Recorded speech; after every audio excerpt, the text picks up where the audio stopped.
আমাদের পারিবারিক পিকনিক চলছে, যে কোয়েল পাখির ফ্রাই। আস্তে আস্তে এক একটা কোয়েল পাখি, 30 জনের আয়োজন। এদিকে রয়েছে সিট রুটি মাটির চুলায় বানানো হচ্ছে। সিট রুটি হচ্ছে কড়া ঝালে গোশ রান্না, আর চিতই পিঠা দিয়ে খাওয়া হবে। আমাদের চিতই পিঠাটাও হবে, সেটাও আপনাদেরকে দেখাবো। সবাই যা মিলে একটা খাইলাম, ভারী স্বাদের হয়েছে, মচমচে। আপনারাও মাঝে মাঝে ফ্রাই করে খাবেন, অনেক শক্তি, অনেক রুচিসম্মত একটা খাবার এই কোয়েল পাখির ফ্রাই।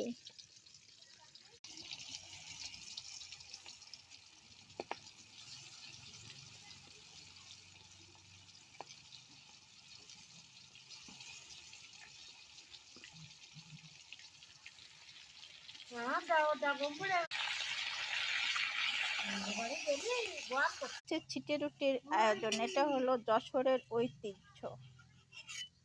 এই যে